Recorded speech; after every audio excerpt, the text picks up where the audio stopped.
அதாவது ரயில்வே துறை என்பது ஏதோ இந்தியை புகுத்துவதற்காக, இந்தியை பரப்புவதற்காக நடத்துகிற ஒரு துறையாக இல்லாமல் இது எல்லாருக்கும் எல்லாம் என்கிற நிலையை உருவாக்க வேண்டும். என் தமிழகத்தை பொறுத்தவரை கண்டிப்பு தொடர்ந்து வஞ்சித்துக் கொண்டே இருக்கிறார்கள். தென்னக ரயில்வேயில் மட்டும் பயணிகள் போக்குவரத்தில் மட்டும் கிட்டத்தட்ட 7151 கோடி ரூபாய் வருவாய் வந்திருக்கிறது. சரக்கு போக்குவரத்தில் மட்டும் 3674 கோடி ரூபாய் வந்திருக்கிறது. 1 லட்சம் கோடி ரூபாய் தென்னக ரயில்வே ஈட்டி தந்திருக்கிறது. ஆனால் தமிழகத்திற்கு அவர்கள் ஒதுக்கி இருப்பது 6621. எல்லா இடங்களிலேயும் ஆங்கிலத்தில் எழுதுகிறார்கள், தமிழில் எழுதுகிறார்கள், இந்தியிலும் எழுதுகிறார்கள். இந்தியில் அங்க யாரும் ஒருத்தரும் படிக்கிறது இல்லை.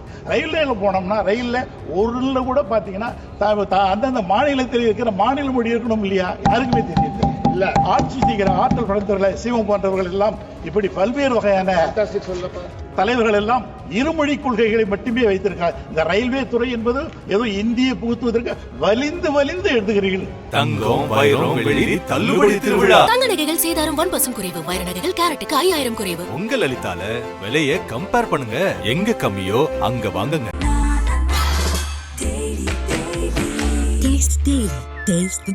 நாமக்கல்ல திருச்செங்கோடு மெயின் ரோட் எர்ணாபுரத்துல இருக்கிற ஸ்பைரோ பிரைம் பப்ளிக் ஸ்கூல்ல +2 போர்டு எக்ஸாம்ஸோட சேர்த்து நீட் அண்ட் JEE கோச்சிங்கும் கொடுத்துட்டு இருக்காங்க. திரு ஜெகத் ரட்சகன். பேரவைத் தலைவர் அவர்களே, எங்கள் வாழ்வும் எங்கள் வளமும் மங்காத தமிழ் என்று சங்கையை முழங்கு என்று சொல்லி திராவிட தேசத்தின் தலைவராக எங்களுடைய தங்க தலைவர் தளபதியினோட தொண்டனாக இருந்து இங்கே பேசுவதிலே மகிழ்ச்சி அடைகிறேன். அதுவும் நீங்கள் பேரவைத் தலைவராக திராவிட இயக்கத்தினுடைய முன்னோடிகள் ஒருவராக இருக்கிற உங்களுடைய தலைமையின் கீழே இருந்து பேசுவதிலே மட்டற்ற மகிழ்ச்சி. இந்திய ரயில்வே முதல் பாதை அமைக்கப்பட்டது 1883 டல்ஹவுசி காலத்தில். பாம்பே தானா, கல்கத்தா ராஞ்சித், சென்னை அரக்கோணம் கிட்டத்தட்ட 167 ஆண்டுகளாகி இருக்கிறது ரயில்வே துறை இந்தியாவில் கால் ஊன்றி. உலகத்திலே அதிகமான தொழிலாளிகளை கொண்ட ஒரு நிறுவனம் இருக்கிறது என்று சொன்னால் அது நம்முடைய ரயில்வே துறையாகத்தான் இருக்கும். முதல் பயணிகள் ரயில்வே 1853 ஆண்டு ஏப்ரல் 16 தேதி தொடங்கப்பட்டது. இந்தியா முழுவதும் சுமார் 8500 ரயில் நிலையங்கள் கொண்டுள்ளது. மொத்தம் இருப்பு பாதைகள் நீளம் 1,21,407 கிலோமீட்டர். இந்திய ரயில்வே தினந்தோறும் 11,000 ரயில்களை இயங்குகின்றன. இத்தனை பெருமைமிக்க ரயில்வே துறை தனியாருக்கு தாரை வார்ப்பது என்பது ஜனநாயக படுகொலையாகத்தான் நாங்கள் எல்லாம் காரணம். கிட்டத்தட்ட 167 ஆண்டுகளாக இந்த துறை வளம் குடிக்கின்ற ஒரு நிறுவனமாக நடந்து கொண்டிருந்தாலும் இதை தனியாருக்கு ஏன் தாரை பார்க்கிறார்கள் என்பதுதான் எங்களுக்கு புரியவில்லை. எங்களை பொறுத்தவரையிலும் என்னுடைய அரக்கோணம் தொகுதியிலே முதல் ரயில்வே ஸ்டேஷன் எங்கன்னு பார்த்தா என்னுடைய அரக்கோணம் தொகுதியில் தான். அந்த அரக்கோணம் தொகுதியில் தான் முதலாக, ஏன்னா தமிழகத்திலே இந்தியாவுக்கு வட மாநிலங்களுக்கு செல்கிற எல்லா ரயில்களும் அங்கேதான் அரக்கோணம் வழியாக தான் சென்று செல்கிறது. அதை 4வது முனையமாக கொண்டு வர வேண்டும் என்று சொல்லி வேண்டுகோள் வைத்தோம். சோளிங்கர் மிக்கானை மறையாய் விளங்கும் விளக்கு எண்ணூர் புக்கானை புகழ் சீர் பொலிகின்ற பன்மலையை தக்கானை கடுகி தடங்குன்றின் பேசி இருந்து அக்கார கனியா திகழ்கிற சோளிங்கர் வரலாற்று சிறப்பு மிக்க இடம். அங்கே எல்லா ரயில்களும் நின்று செல்ல வேண்டும் என்று கேட்டோம். அதுவும் நடக்கவில்லை. காட்பாடி ஒரு வரலாற்று சிறப்பு மிக்க ஊர், அந்த காட்பாடிக்கு மேம்பாலம் என்று கேட்டோம். அதுவும் இதுவரை செய்து முடிக்கப்படவில்லை. ஏனென்றால் இந்தியாவை பொறுத்தவரையிலும் 2023-24 ஆண்டில் 40 ரயில் விபத்துகள் நடந்திருக்கின்றன. இந்த ஓராண்டில் மட்டும் கிட்டத்தட்ட 313 பேர் இறந்திருக்கிறார்கள்.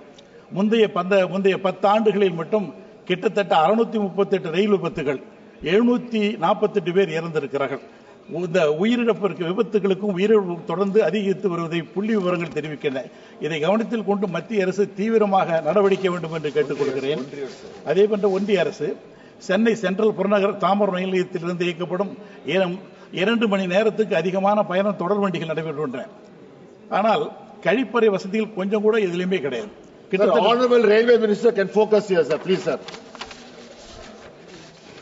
ரயில்வே பொறுத்தவரையிலும் இந்திய ரயில்வேயின் உட்கூட்டமைப்புகள் நவீனமாக்கப்பட்டிருக்கிறது. ₹1 முதலீடு செய்தால் ஒன்றிய அரசுக்கு ₹5 வருவாய் வரும். எனவே ரயில்வே துறை உட்கூட்டமைப்பு வசதிகள் நவீனமாக்கப்பட வேண்டும். ஒன்றிய அரசு சுணக்கம் காட்டாமல் தாராளமான நிதி ஒதுக்கீடு செய்ய வேண்டும் என்று வலியுறுத்தி கேட்டுக் கொள்கிறேன். ரயில்வே பாலங்கள் வெள்ளக்காரங்காலத்தில் கட்டினது. அதுக்கு பிறகு எங்கவும் ரயில்வே பாலங்களே கிடையாது, மேலும் மேம்பாலங்கள் கிடையாது. எல்லா இடங்களிலேயும் பல விபத்துகள் ஏற்படுவதற்கு இதுதான் மூல காரணமாக இருக்கிறது. தமிழகத்தை பொறுத்தவரை கண்டிப்பு தொடர்ந்து வஞ்சித்துக் கொண்டே இருக்கிறார்கள். தென்னக ரயில்வேயில் மட்டும் பயணிகள் போக்குவரத்தில் மட்டும் கிட்டத்தட்ட 7,151 கோடி ரூபாய் வருவாய் வந்திருக்கிறது. சரக்கு போக்குவரத்தில் மட்டும் 3,674 கோடி ரூபாய் வந்திருக்கிறது. மற்றும் வணிக ஆதாரத்திலிருந்து மேலும் 1,194 கோடி வந்திருக்கிறது. மொத்த கடந்த 10 ஆண்டுகளில் 1,00,000 கோடி ரூபாய் தென்னக ரயில்வே ஈட்டி தந்திருக்கிறது. ஆனால் தமிழகத்திற்கு அவர்கள் ஒதுக்கி இருப்பது 6,621. ஆகவே இவைகள் எல்லாம் பாகுபாடின்றி செய்ய வேண்டும் என்று இந்த நேரத்தில் கேட்டுக்கொள்கிறேன். இந்த தனியார் நிறுவனத்திற்கு இதை தாரை வார்ப்பது என்பதை எனக்கு புரியல. ரயில்வே டிராக் நம்மது, ஓட்டுநர் நம்முடையவர்கள், கார்டு நம்மாளு, தண்டவாளம் நம்மது, ரயில்வே ஸ்டேஷன் நம்மது. ஆனா தனியாருக்கு மட்டும் ஏசி கோச்சை மட்டும் தனியாருக்கு இதை விட்டு விடுகிறார்கள், லாபம் விட்டுகிறார்கள். சாதாரணமானவர்கள் எல்லாம் அதில் பயன்படுத்த முடியாமல் போய்விடுகிறது. மூத்த குடிமக்கள், உடல் ஊனமற்றோர், ராணுவம் மற்றும் சுதந்திர போராட்ட வீரர்களுக்கு ஏற்கனவே இருந்த சலுகைகள் அத்தனையும் எடுத்து நீக்கப்பட்டு, அதே போன்று நஷ்டத்தில் இயங்கும் 2ஆம் வகுப்பு பயணிகள் ரயில்வே மட்டும் ரயில்வே வைத்துக் கொண்டு லாபம் விட்டுகிற எல்லா துறைகளையும் தனியாருக்கு.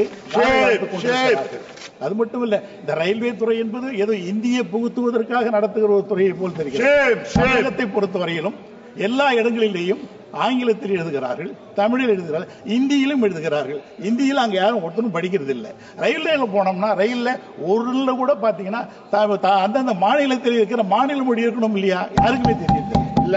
எல்லா ட்ரெயின்லையும் பார்த்தீங்கன்னா இந்தி ஆங்கிலம் எழுதுகிறார்கள். எங்களுக்கு அதை பற்றி எதுவுமே புரியவில்லை. வடநாட்டில் வந்து பார்த்தோம்னா எந்த ஸ்டேஷன்லயும் இங்கிலீஷே கிடையாது, ரயில்வே ஸ்டேஷன்ல எல்லாம் தமிழ் தான் இருக்குது.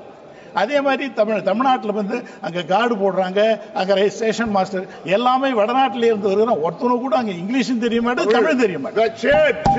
ஆகவே அங்க வந்து நாங்கெல்லாம் போய் பார்த்தோம்னா அவர்களுக்கு எதுவுமே தெரியல. ஆகவே இந்த நிலைகளை எல்லாம் மாற்ற வேண்டும் என்று கேட்டுக்கொள்கிறேன். பணியோடு கேட்டுக்கொள்வது, அதாவது ரயில்வே துறை என்பது ஏதோ இந்தியை புகுத்துவதற்காக, இந்தியை பரப்புவதற்காக நடத்துகிற ஒரு துறையாக இல்லாமல் இது எல்லாருக்கும் எல்லாம் என்கிற நிலையை உருவாக்க வேண்டும். ஏனென்றால் இந்த பூங்குடி நம்முடைய தங்க தலைவர், தமிழ்நாட்டை பொறுத்தவரை நம்முடைய தலைவர் அவர்கள் சொல்ல, ஸ்டேஷன் டிக்கெட் புக்கிங் ஆபீஸில் போனா கூட எல்லாம் ஹிந்தியில தான் கேட்கறான். அவனுக்கு இங்கிலீஷும் தெரிய மாட்டேது, அந்த ஒரு லோக்கல் லாங்குவேஜும் தெரிய மாட்டேது. என்னை பொறுத்தவரை எல்லா மாநிலம் அந்தந்த லாங்குவேஜ்ல தான் தெரிஞ்சவன் தான் அந்த ஸ்டேஷன் மாஸ்டர். அந்த வந்து டிக்கெட் புக்கிங்ல இருந்து ரயில்வே கேட் கீப்பர் யாரா இருந்தாலும் சரி, ரயில்வே கேட் கீப்பர் அவனுக்கு இங்கிலீஷும் தெரியல, தமிழும் தெரியல, ஹிந்தியும் தெரியல, அமைதியா உட்கார்ந்து இருக்கிறான். அந்த ரயில் வருதா, இந்த ஆக்சிடென்ட் நடக்கிறதுக்கு அதெல்லாம் ஒரு பெரிய காரணமாக இருக்கிறது.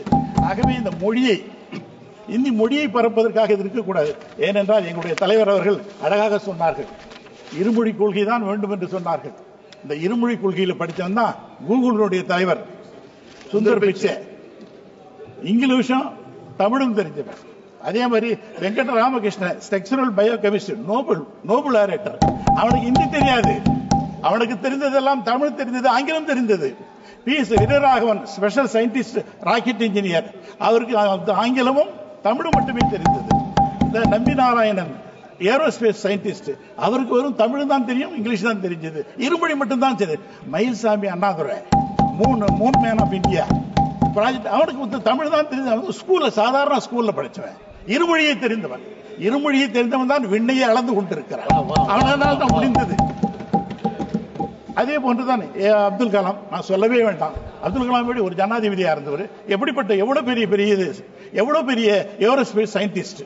அவருக்கு ஒரு சாதாரண பள்ளிக்கூடத்தில், தமிழ் பள்ளிக்கூடத்தில் தமிழே படித்தவர், தமிழ் மொழியாக, தமிழை தாய்மொழியாக ஏற்று படித்தவர்.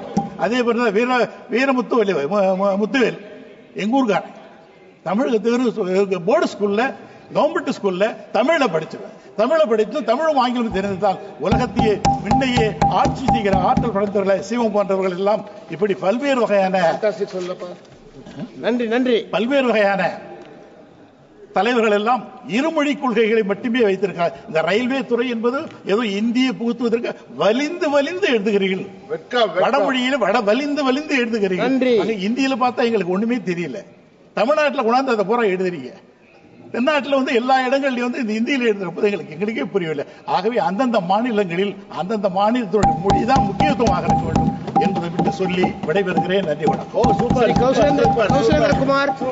தங்கம் வைரம் வெள்ளி தள்ளுபடி திருவிழா. தங்க நகைகள் சேதாரம் 1% குறைவு. வைர நகைகள் கேரட்டுக்கு 5000 குறைவு. உங்க லலிதால விலைய கம்பேர் பண்ணுங்க. எங்க கம்மியோ அங்க வாங்குங்க.